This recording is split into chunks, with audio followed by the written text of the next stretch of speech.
You are listening to the Batflip Podcast, a baseball podcast from Belly Up Sports and the Belly Up Podcast Network. Here are your hosts, Damian and Matt.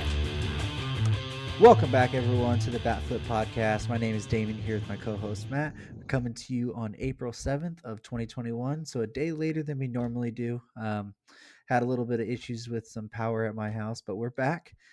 Opening day has come and gone. We've had a week of full baseball with fans in the stands, which has been pretty amazing. What has been your first impressions of opening week, Matt? Yeah, it's been a good opening week. I think some good games going on. We've had some MLB records broken already with we'll talk about later, but we've had a very entertaining week already. Some fights and some animosity between teams. Some good hot and cold starts we're going to talk about. It's been a fun opening week. It is good to see the fans back in the stands, although I'm hoping that teams start to get to go more. I saw the Braves have been playing the Nationals last few days, and the Nationals were only allowing like 10% crowds, which is still very small. And one thing I'll never understand is why if they're gonna have all this social distancing in the stands, which is totally fine with me right now, but why they don't open up the upper decks, because a lot of these places are having fans in like most of the stadium, but then they're having the upper deck completely closed off. You would think that there would be more room to distance and they could have some more fans if they would just open that part up. But that didn't make too much sense to me. But either way, it's been fun. It's good to hear people cheering for their teams, and I'm excited to see what the season brings us. So. Yeah, you just listen to the players that have just had interviews, and literally the only thing they're like, "What are you excited for this year?" And they're like, "Fans." Like, we're excited for fans. Like, we're just so happy to have the fans back. We'll never take it for granted anymore.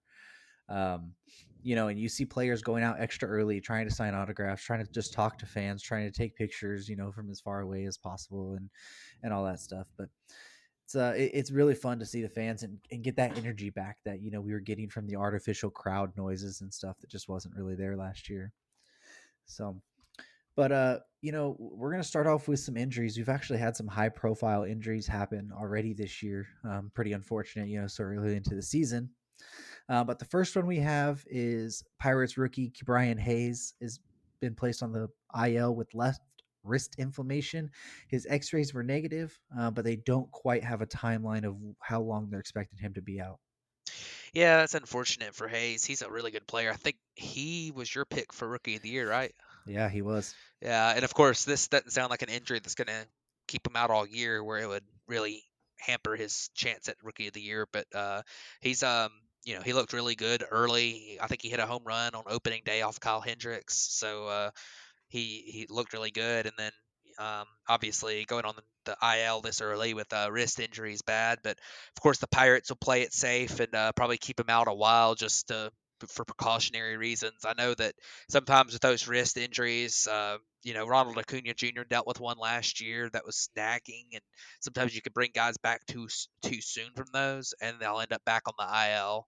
And with a guy like Brian Hayes, that's a rookie on a team like the Pirates, that's not really in a competitive mode right now. I think they're going to definitely give him a ample rest time to heal that up. But it sucks to see because he's really the main reason to watch the Pirates right now. So hopefully he has a quick recovery from that. Yeah, hopefully he can, because like you said, he's my pick for Rookie of the Year, so I got to make myself look good there. But the next one we had was Kevin Kiermaier, outfielder for the Rays, was placed on the IL with a left quad strain. I guess it's an injury he's been dealing with kind of off and on since spring training. Really happens when he breaks into a full sprint, but it sounds like he's expected to miss about 2 to 3 weeks. Yeah, that's unfortunate, especially for a guy that his speed is a lot of his game, his speed, defense in the outfield, and then ability to run some on the base paths. He's not a guy who's going to stand there at the plate and wow you with his bat or anything. So, that stinks that he's going to be out. And that's one of those injuries that, you know, can linger a little bit, those leg injuries that are muscular.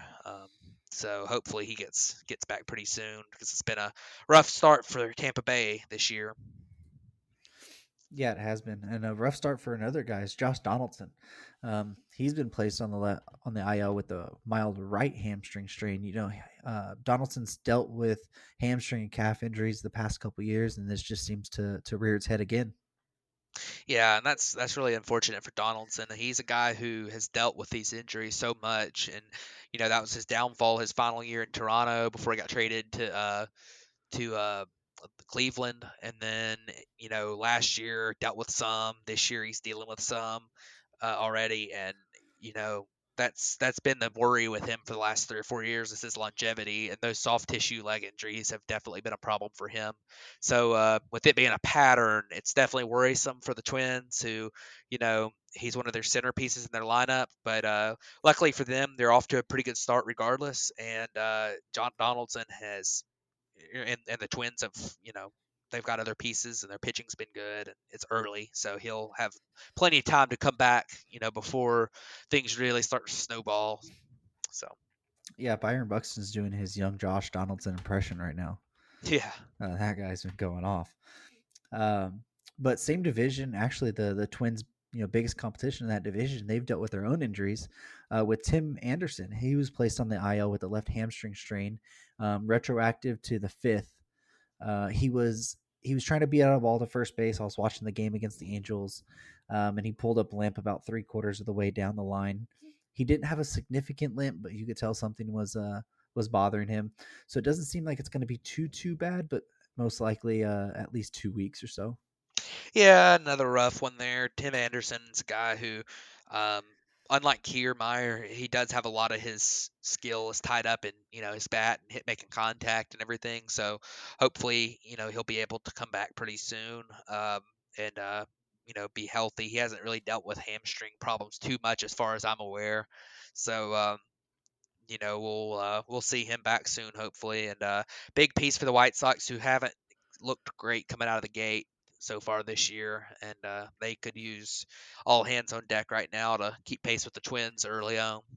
Yeah, he's a big part of their lineup. Absolutely, Especially now missing Eloy Jimenez already out. Since the start of 2019, Anderson has batted like 330 with a 354 on base, which is about a 129 OPS. So he's a guy who they're definitely going to miss quite a bit because I think they were looking at like Danny Mendick or something as being the guy that they replaced him with for right now. So, you got to look at like Luis Robert, Yasmani Grandal, and Jose Abreu to really step up some more for the White Sox right now. for sure. Well, James Paxton got another forearm strain. He's been dealing with this for the past couple years. Doesn't sound like this one is as serious as those other ones. He said this has much less pain compared to the one he suffered last year with the Yankees. I don't quite know. I don't think they have a timeline about how long he's supposed to be out, but a guy who's dealt with forearm strains, um, previously in his career, and with that forearm being a sensitive subject for all pitchers, it's not a good look for James Paxton right now. Yeah, and this is the downfall for James Paxton. His entire career has been injuries, and whenever you hear the words forearm strain, you never want to hear that for a pitcher because a lot of times that can be pretty serious stuff. Hopefully, they're correct about saying that this seems like it's not a super major thing, but he's dealt with forearm strains and.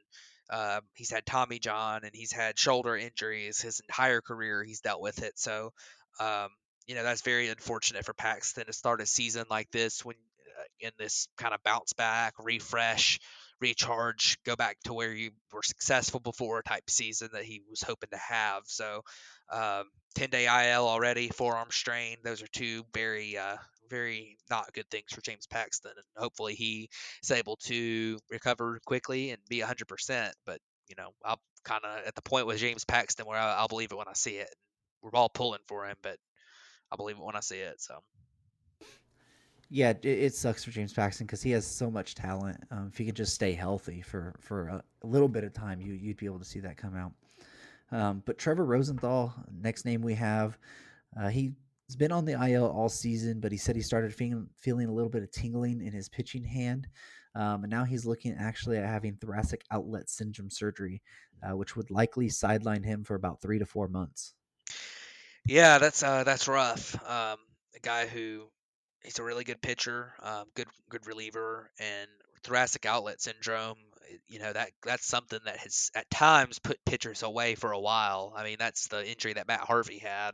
So that really derailed his career. But a lot of guys can recover fully from it, and you're looking at something that if it's all successful and he's comes back to 100%, you're looking at 3 to 4 months, which is a lot better than like a Tommy John surgery, which would be obviously a full year. So luckily, it sounds like he'll end up being back this year, but um, that's never a good sign when you have a 3 to 4 month injury in the first week of the season.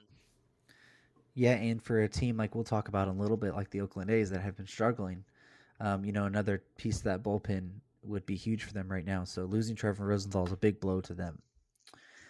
Um, but we'll move on to our next one, which we've had our first, kind of COVID outbreak so far, and that's with the Washington Nationals. They ended up all in all having 11 players affected. 4 have tested positive. 7 have been considered close contacts and have to quarantine. Um, the notable names that they've had is Kyle Schwarber, John Lester, Brad Hand, Patrick Corbin, Josh Bell. Those are all guys that they expected to be pretty big impact guys for them. They're all out. I believe we were talking before the show through this next weekend coming up. So that should be through the Through what the is that? weekend, through Sunday, Yeah, probably.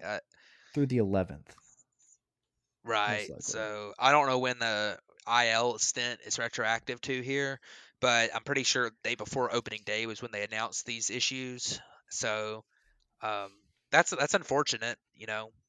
We were hoping that we wouldn't have an issue like this year with the amount of um, cases dropping, around the country, and then also with I don't know how many of these players, but I'm sure several of them have been available to get the vaccine too. So, um, I depending on where they're from or where they reside, but that really stinks. Obviously, some of these guys losing them really hurts the Nationals bad.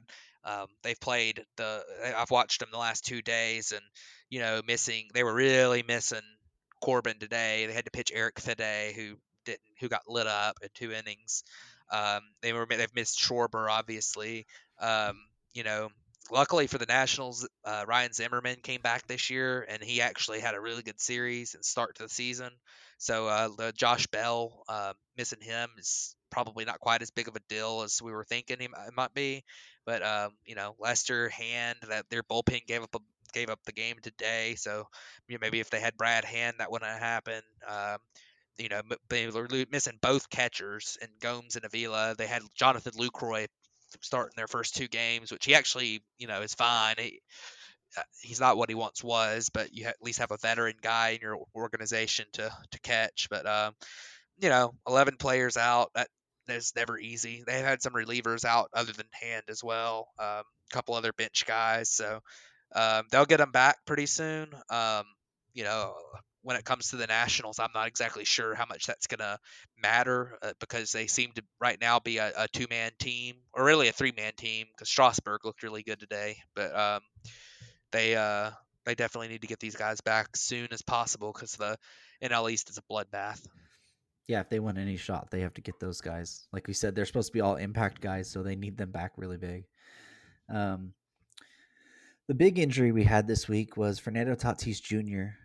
He dislocated his left shoulder, well, a partial dislocation of his left shoulder with a partial labrum tear as well. They sounds like from what doctors are saying around that they expect him to likely be out 3 to 4 weeks.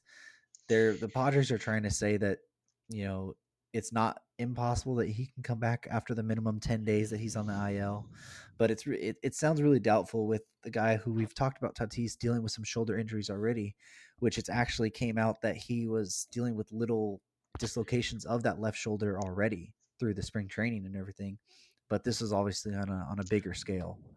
Yeah, this stinks. Stinks for baseball to have a guy like Tatis Jr. get injured in the first week of the season. Obviously, the Padres were hoping to contend this year with the Dodgers for the division title, and missing him for an extended period will really hurt their chances at that. But I mean, luckily for San Diego, it seems like he's probably not going to need surgery.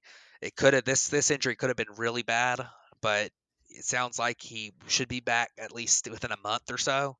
The main thing that I want to talk about with this is that the Padres really don't need to rush him back.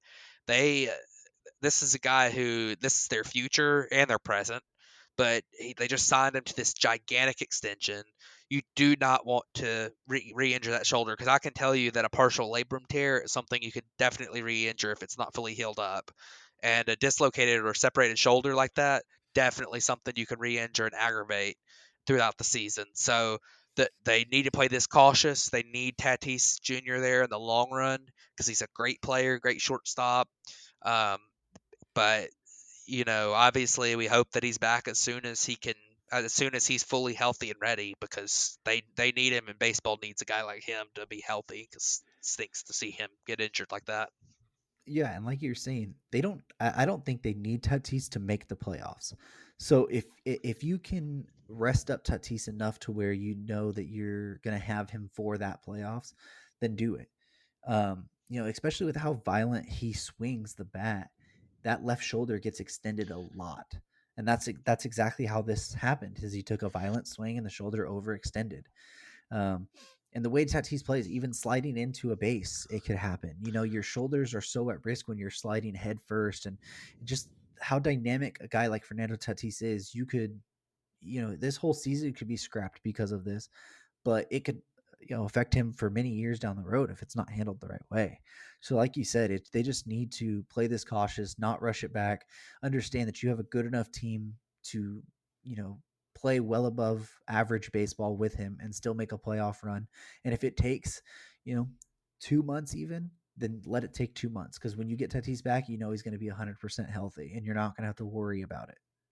Yeah, for sure. And hopefully it'll be before then, based on what, it sounds like it's not a super severe tear or anything.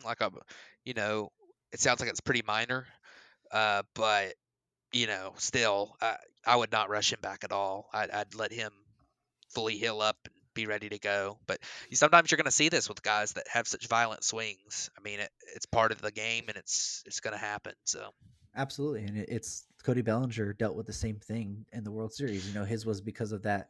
I They was did gonna that say that. arm bash, I was but gonna say that wasn't exactly from swinging. That seems like it no, was from a celebration that went no, wrong. But no. But my point being here is that his was from the arm bash, but he has a very violent swing through his whole body. yeah, And he immediately opted to get the surgery in the off season, which I know this is in season, but still, it's a thing where it can get into a bigger deal where the surgery is absolutely necessary. So absolutely. you don't want it to get to that point. Um, So, so sucks for Tatis, sucks for the game, but hopefully he'll be back on the field, as soon as possible and 100% healthy. But next, we'll go on as we had an extension this week. It's not a major extension, but David Fletcher, really good player for the Angels. He signed a 5-year, $26 million extension, has 2 club options for $8 and $8.5 million.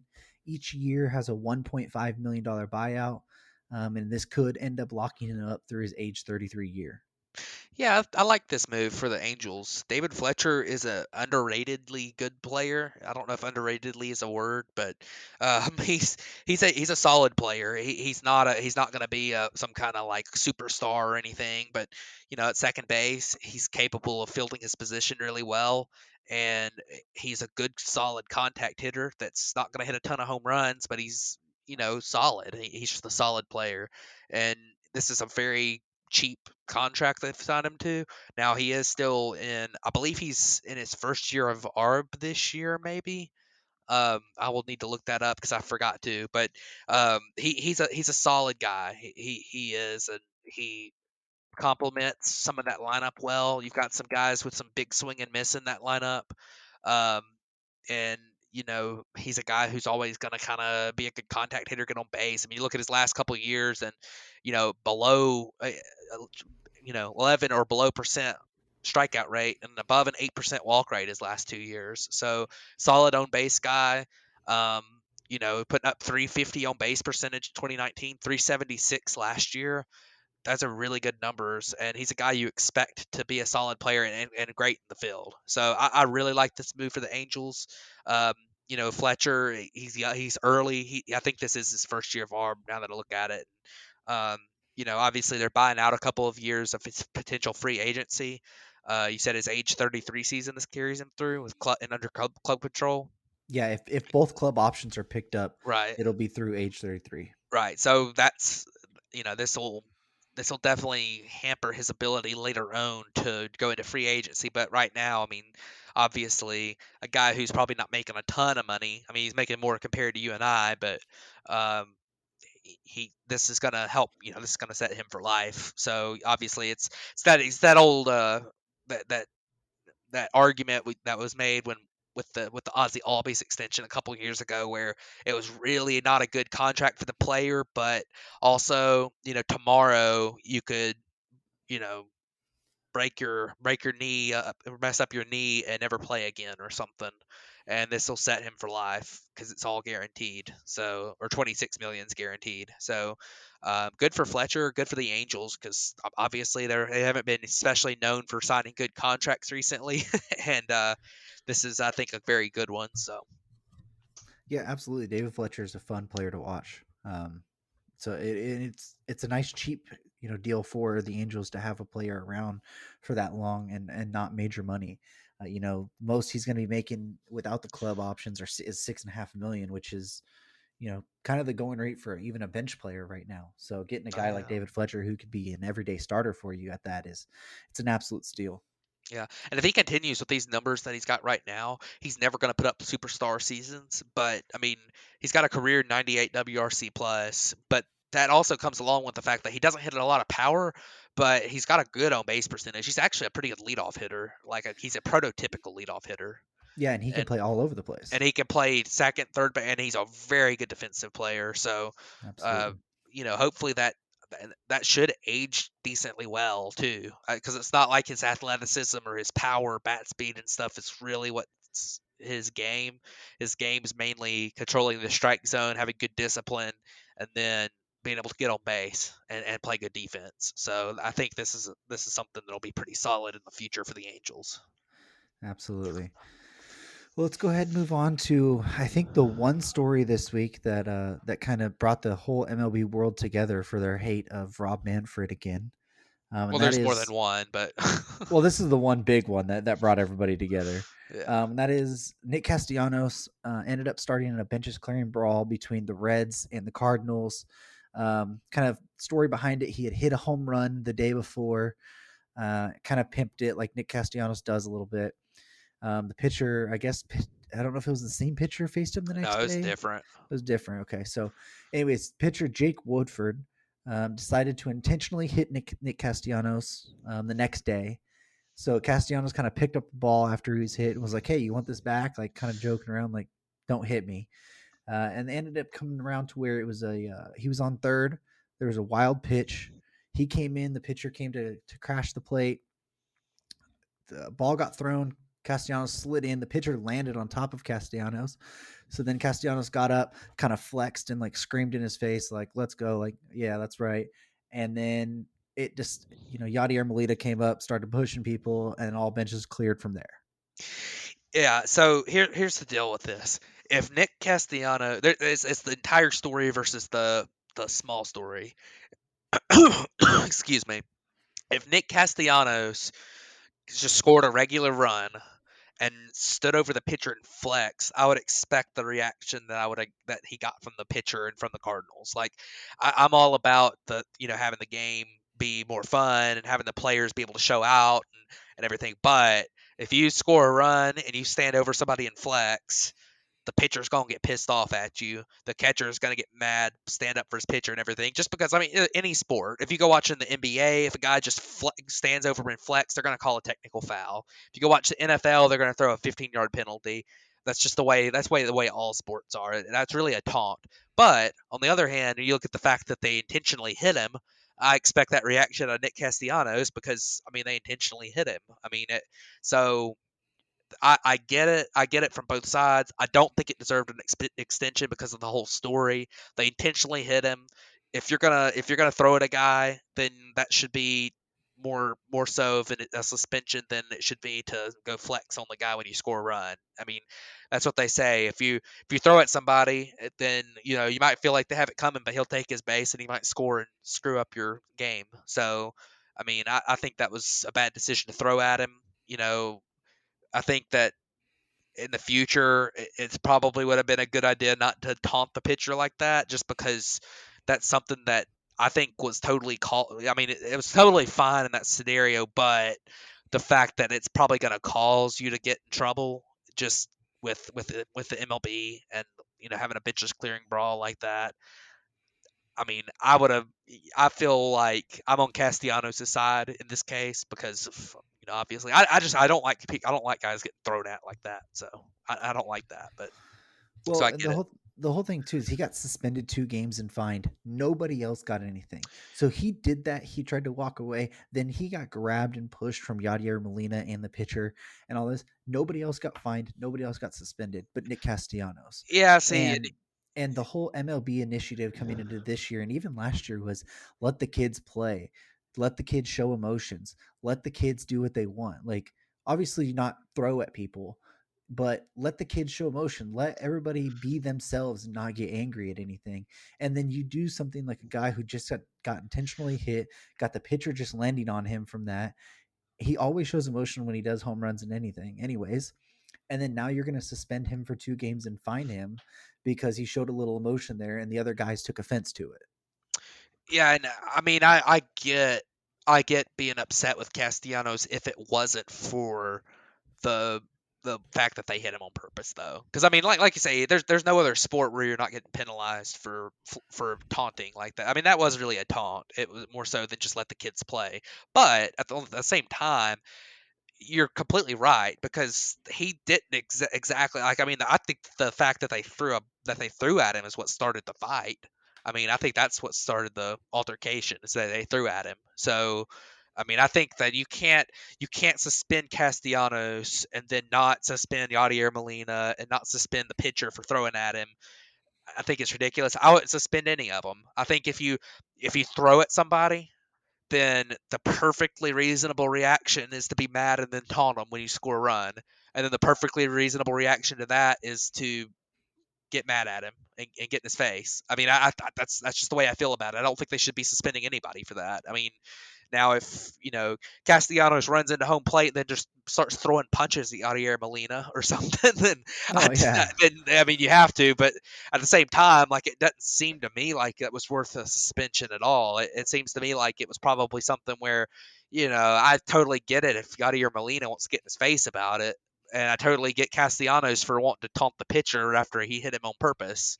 So it's just one of those situations where I mean I don't think anybody's really to blame except the pitcher for throwing at somebody. And I mean, obviously there wasn't warnings before the game, and you didn't know that was coming or anything. If there had been warnings or something, and they knew without a doubt that there was going to be someone throwing at somebody, then they probably would have suspended the pitcher for throwing at him. But I don't know. I mean, I would have looked into suspending the pitcher more so than anybody else, in my opinion. But obviously they didn't do that. Hopefully Castellanos will win his appeal because I just wouldn't have. I don't understand why the players handled it themselves. I don't understand why Major League Baseball has to step in and do something else. So absolutely.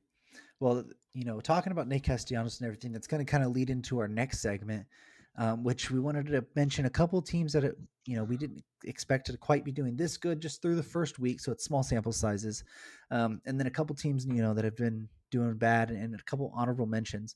But the first team that I wanted to mention was the Cincinnati Reds. Nick Castellanos' team. They are 5-1 so far this year. We did not expect. They're leading their division by a game right now over the Cardinals. But as a team this week, they hit 314, have a 396 on base percentage. They've walked 10% of the time. Their pitching, even without Sonny Gray, has been pretty decent. They're also Luis Castillo got lit up on opening day, but he came back and bounced back today very, very well. I'm trying to look up. I had their stats. Where did they go? Oh, here it is. In So far in 45 innings, they have 10 strikeouts per nine as a staff, 2.8 walks per nine. They have an staff ERA of 3.80. So it's not the best, but they're getting it done mainly with hitting, led by Nick Castellanos.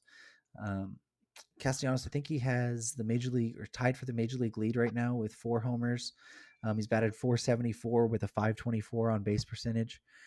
So this is a team that we didn't really expect to be as good as they are so far through 6 games, 5-1 leading their division.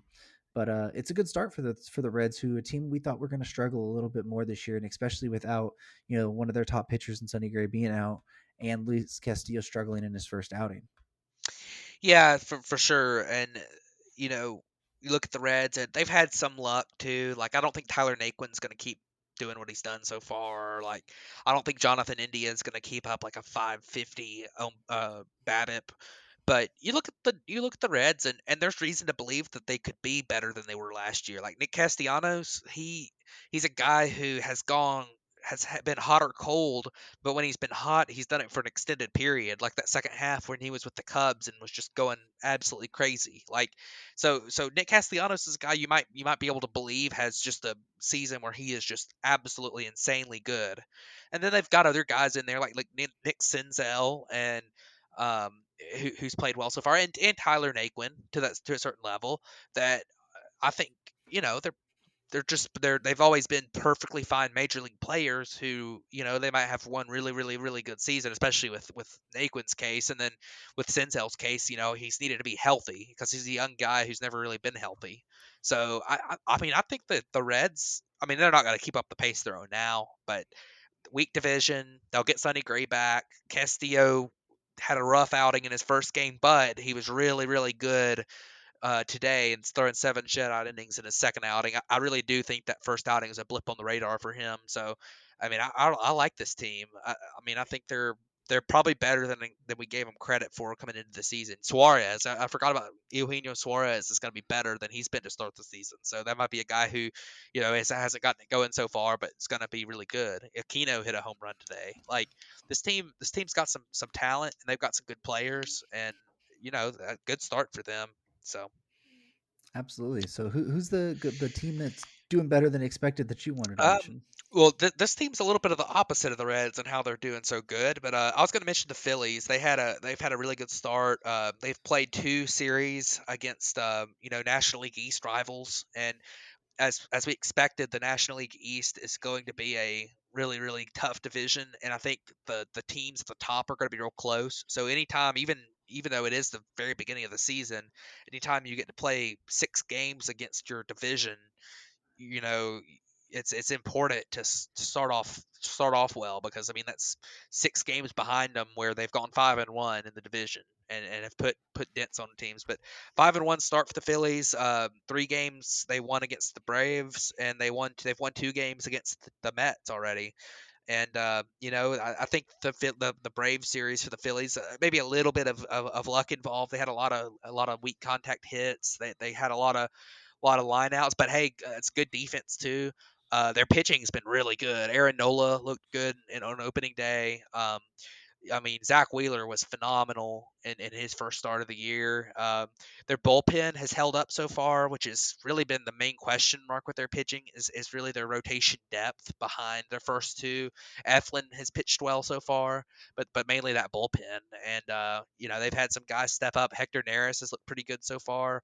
Um, they had Jose Alvarado has looked really good. So they've had some good looking stuff. Some players that have definitely looked like they're stepping up their game a little bit. Um, we'll see if they can keep it up. Their bats have been pretty cold so far.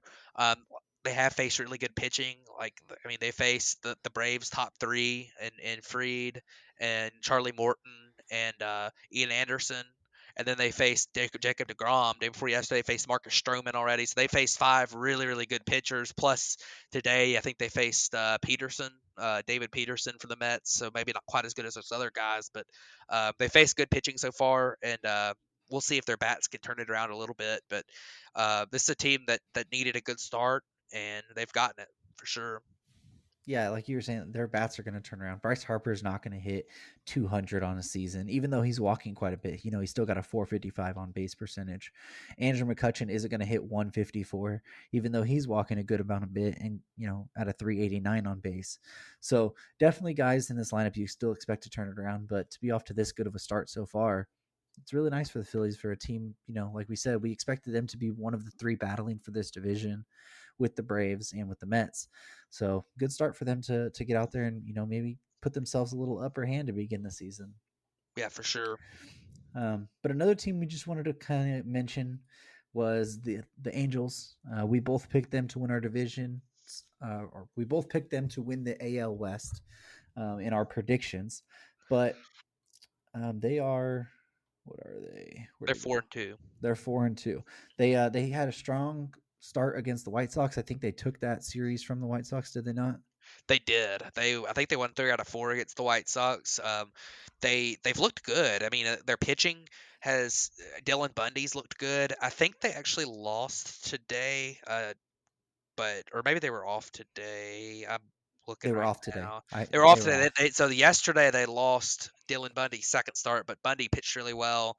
But they've, winning their first series against the White Sox was impressive, and they did it with pitching too. Part of the time, that Dylan Bundy looked really good. Shohei Ohtani had some control problems, but his stuff looked really good, which is extremely encouraging for the Angels because he looked pretty healthy to me, and he's gonna rein that control in. He hasn't pitched a lot in the last 2 years. He'll get that figured out, but his stuff looked filthy.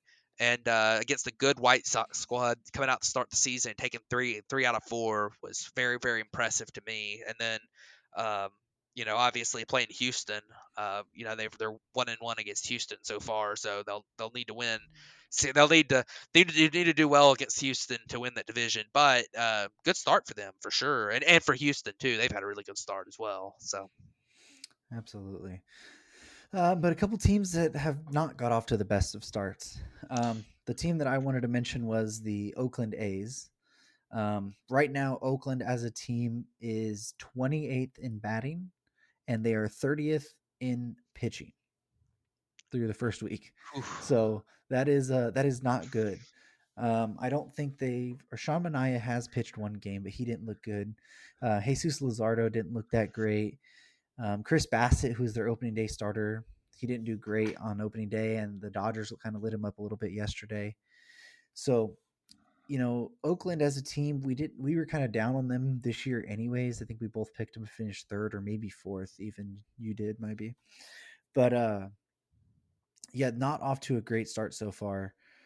I mean, they have, as a team, they have an 8 ERA right now, and their oof, batting average is 169 with a 257 on base percentage. that is not great. That is not good at all. They're just getting no offense. I mean, I think the games that I just saw the Dodgers play. That's why I'm bringing them up, because I just saw them play a 3-game series. Matt Chapman wasn't really hitting. Matt Olson, I don't even think he played 2 of the 3 games because of lefties. Or no, he might have played today. I don't know. It was a day game. But the really one that's only hitting for them is like Mark Canha. And he's their leadoff guy right now. So guys like Stephen Piscotty, Elvis Andrews, Ramon Laureano, Sean Murphy. I mean, these are guys who just aren't producing right now that the A's are going to need to produce if they want any hope to battle for this division at all. Yeah, and if you look at the A's, and you just have to. You've lost a lot of talent off that team, and I mean, I just don't see where the star talent is other than Chapman and maybe Laureano and Olson. Like, they've got some good players that they're solid, but like Matt Olson's not a superstar, and Laureano Mm-mm. is a good defensive player. He's a decent hitter. He's not a superstar. Chapman has the potential to be a superstar, but Murphy maybe is good, but like, you just, and then your rotation, Lizardo finally pitched today, and they won their first game that Lizardo pitched, so that was good for them. But I mean, I just don't see their rotation. Montas looked bad. I mean, Bassett's not great. Their bullpen, they lost Liam Hendricks. Now they're losing Trevor Rosenthal, who they had signed to replace Liam Hendricks. I mean, they're just not. I just don't see it with this team, and maybe they'll turn it around. The A's seem to always figure out ways to be competitive, even though they don't have name brand talent. They're not, you know, overly talented, but and hopefully they'll figure something out. But it's been a rough start for them, and I don't really see it improving too much.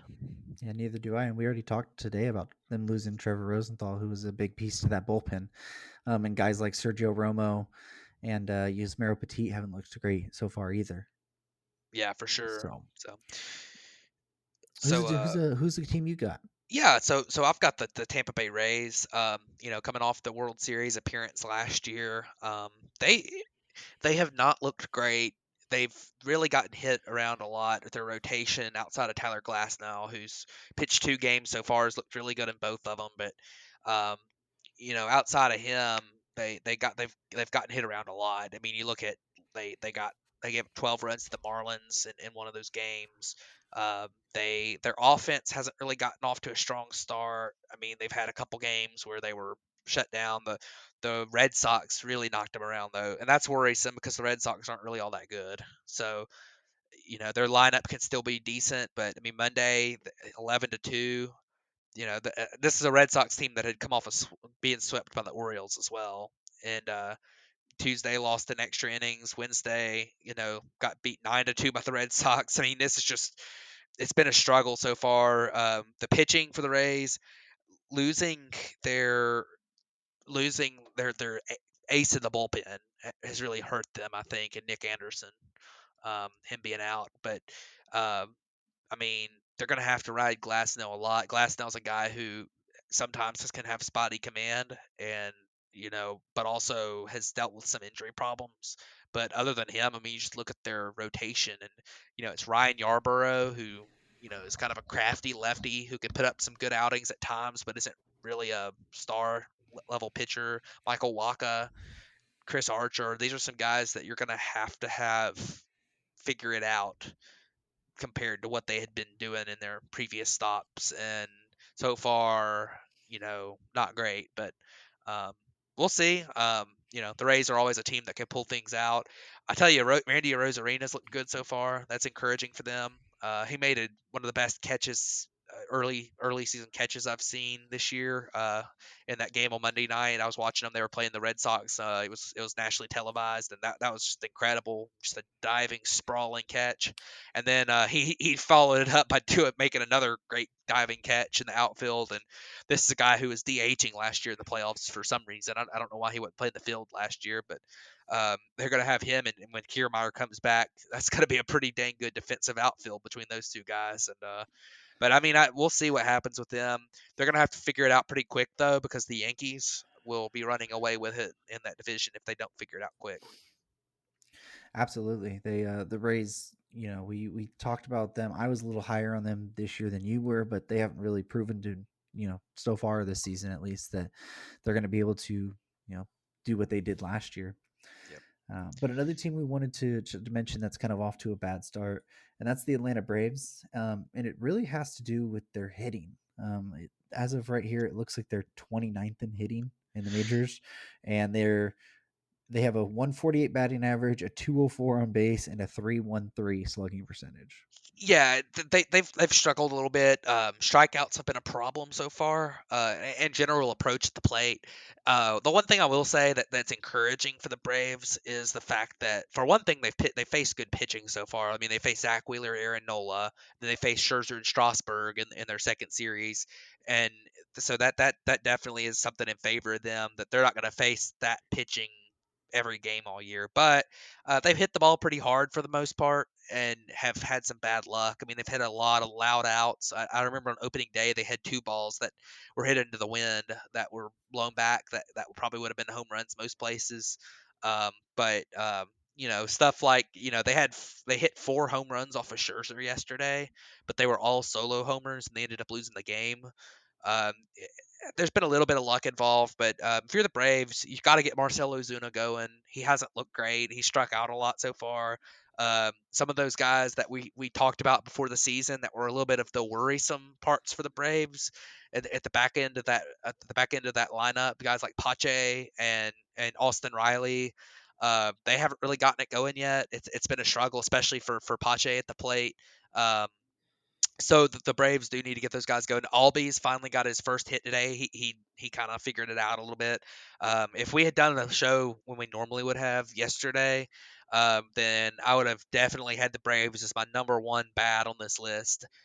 But they swept a doubleheader from the Nationals today and won that series. So you feel better about them going forward. I think this weekend is big because they face the Phillies for 3 games, and it's as big an early season series as you're gonna have because you cannot go down and go, start your season 1-5 against your division rival, and because it is early season and you don't worry too much about teams early season, but I mean you're still putting away a lot of games against teams, and that's a pretty big hole. If you start off 1-5 against the team, or 0-6 against the team, I mean that's a pretty big hole to climb out of at the end of the season.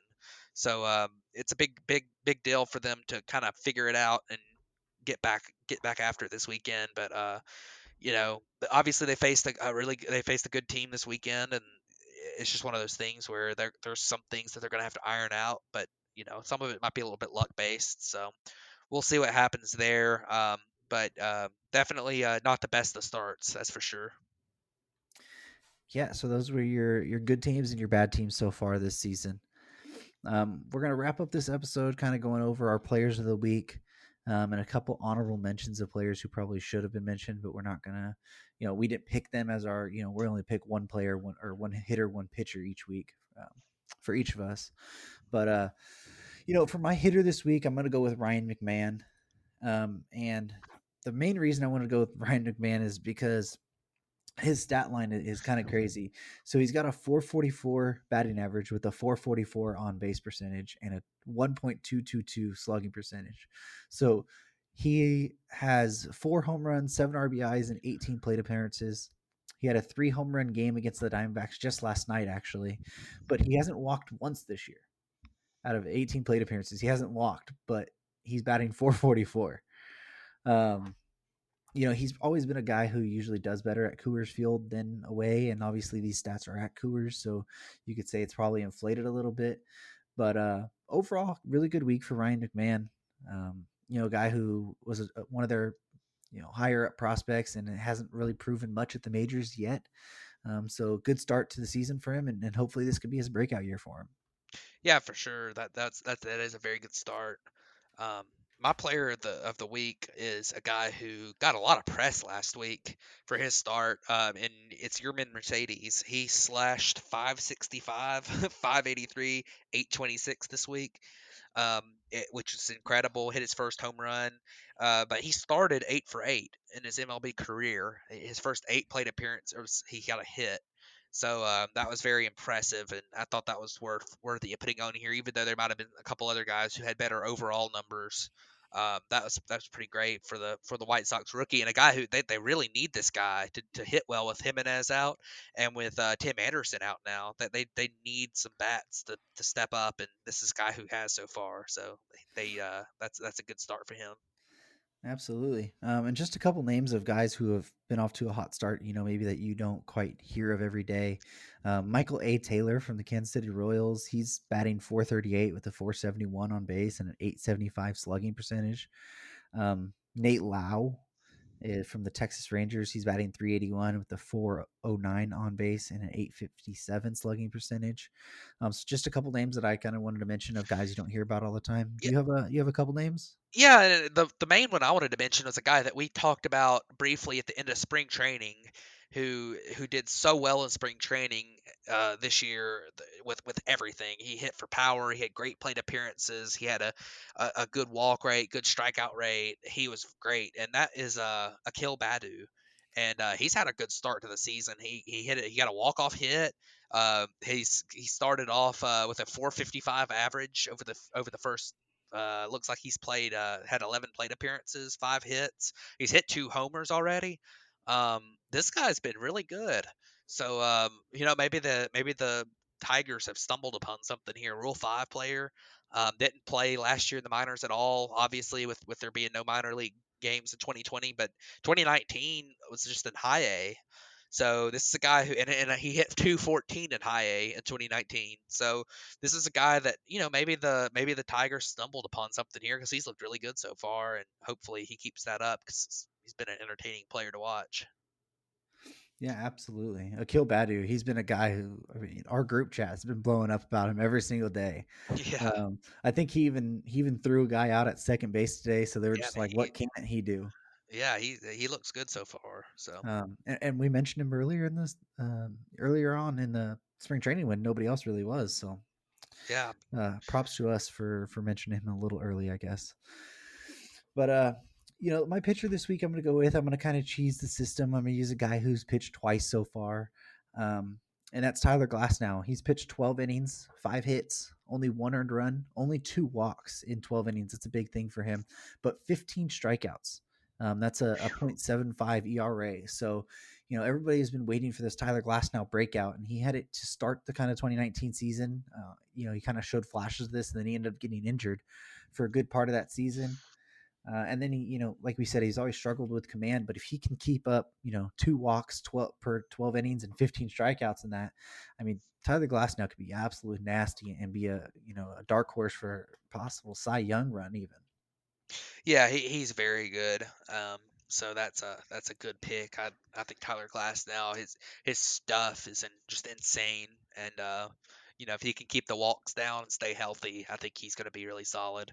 But my pick this week, to be honest, both of these guys pitched the same game, and I was having a hard time picking between the two. But I'm gonna pick Jose Barrios because he's the one that didn't give up a run. He pitched 6 innings, he had 12 strikeouts, no walks, no hits. He did hit a batter. That was the only base runner he gave up.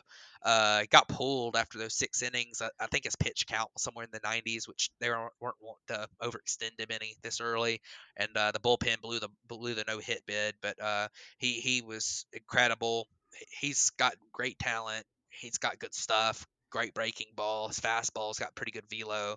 Solid player. And then his mount opponent was had the same stats through 6 innings, but he pitched an extra third of an inning, gave up a homer. But Corbin Burns was incredible as well. So my pick is Barrios, but I wanted to mention Burns, 6 1/3, had 12 strikeouts.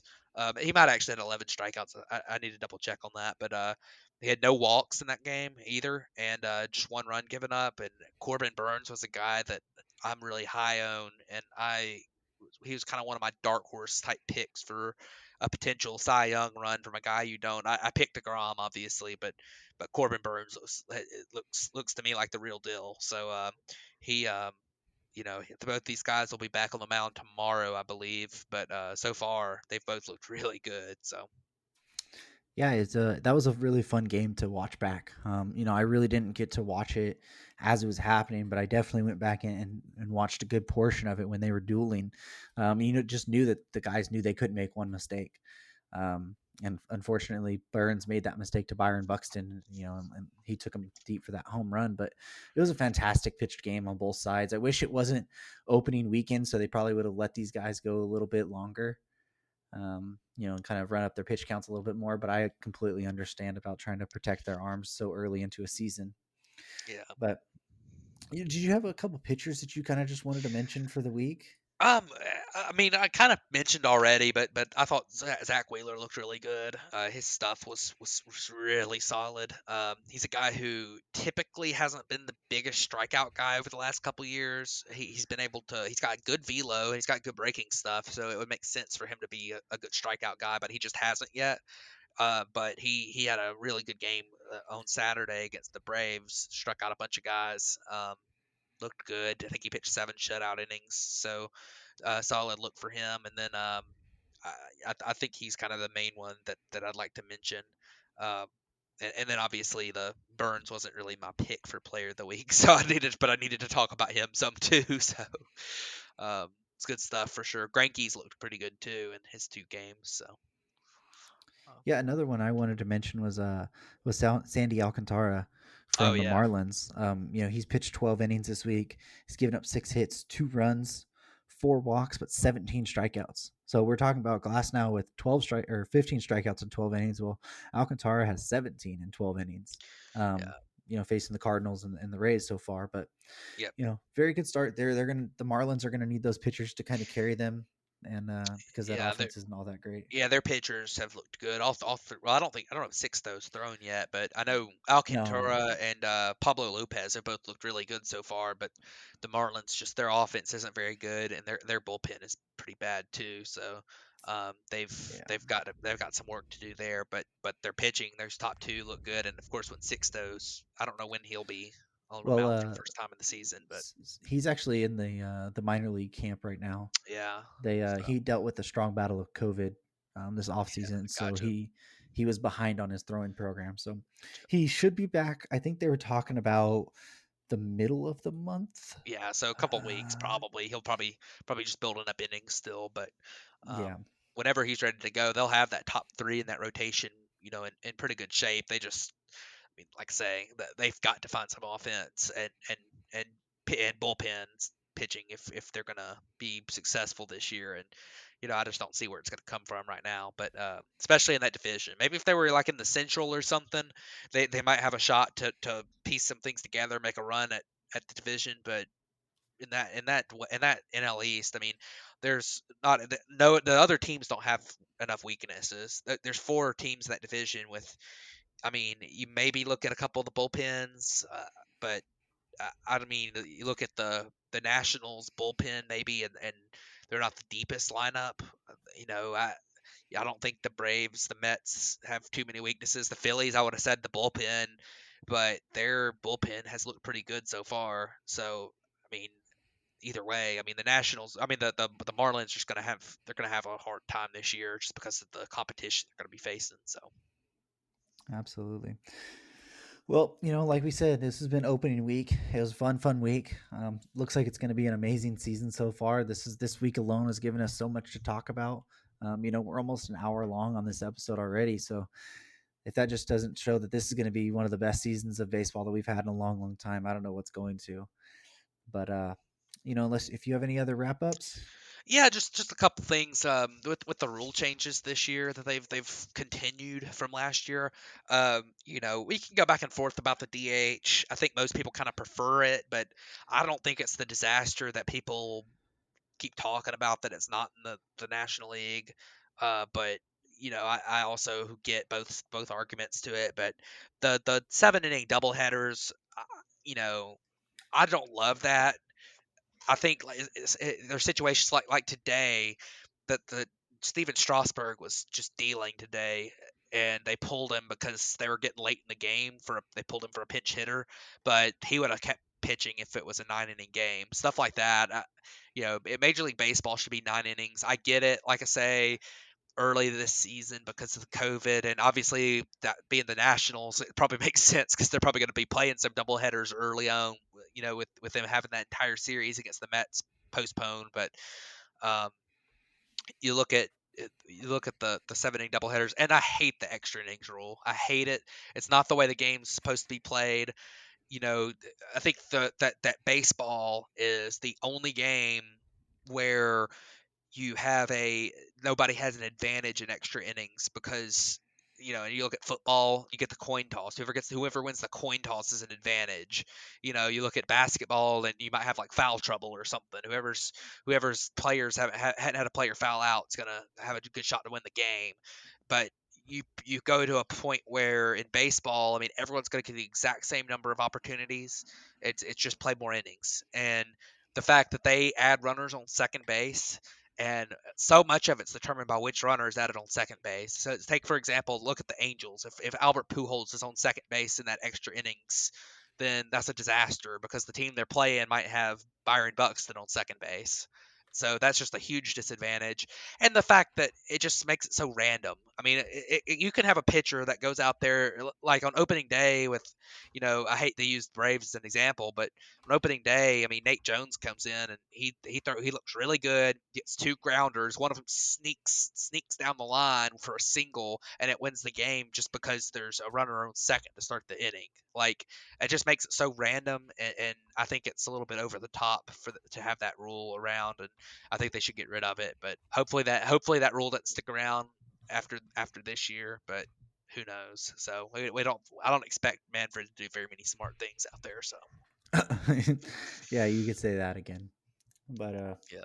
Oh, your team got victimized by it today. So yeah, it I did. Yeah. forget about that. Moreland just hit a little single and scored the winning run because of extra innings rule. So Oh, it wasn't just that; it was umpires too. But yeah, we're not going to get into the whole umpires thing right now because we can go on a whole hour-long yeah, tangent about just that. But yeah. anyways, thank you guys for tuning in for this episode. I know we kind of rambled on here at the end, but it was a fun episode. Good to have baseball back, and we'll be bringing you guys these weekly podcasts, kind of filling you in on what's happening. So thank you guys for tuning in. This has been the Bat Flip Podcast. We'll catch you guys next week.